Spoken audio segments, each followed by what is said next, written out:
you ever thought about just how much we try to control everything in our lives?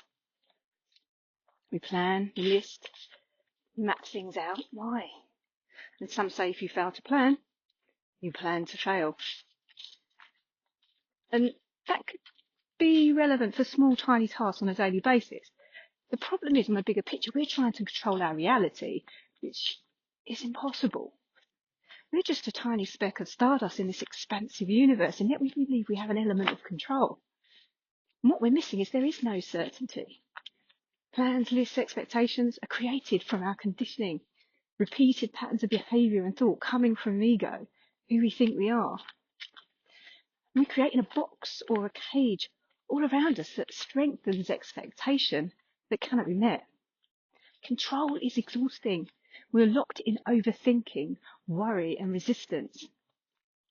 What about surrendering to what is and putting our trust in something wiser than the ego that always thinks it knows better?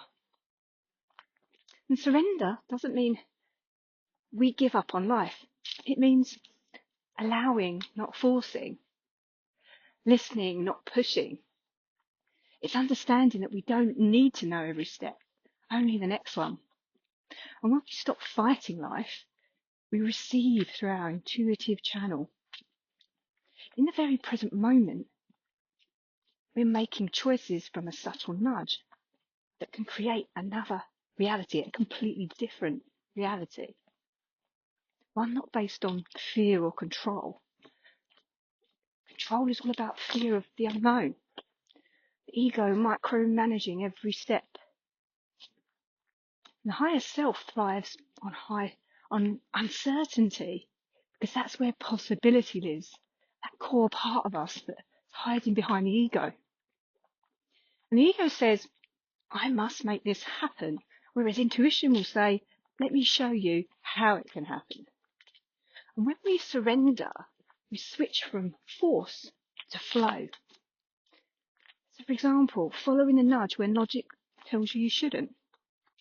Saying no to what drains you, even if the mind says it's safe. Letting a door close without panic, trusting another is waiting. Taking aligned action without attachment or expectation. Surrender puts us in the true flow of life. We go from fight or flight to living in flow. Our brainwaves slow down and the body becomes an antenna for a higher intelligence. In surrender, you're calm, creative, open. You only attract what matches your frequency. Being present in the moment is the key. Get out in nature like I'm doing now, if it helps. See the detail, the colour, smell, and feel the temperature in the breeze on my face. The key thing is to reflect every day and ask yourself, what have I been trying to control when I can trust? When you surrender, you co-create with a higher power. And when you let go of life, it doesn't fall apart, it falls into place. It's when we allow fear to get in there that it can trash everything. And right now, I'm experiencing surrender. And I'm kind of floating in this limbo, not knowing what's going to happen next. I can't go into detail right now, but I will do in the future. And it really is just about letting that control go. Just surrender, just be. It's such a powerful thing.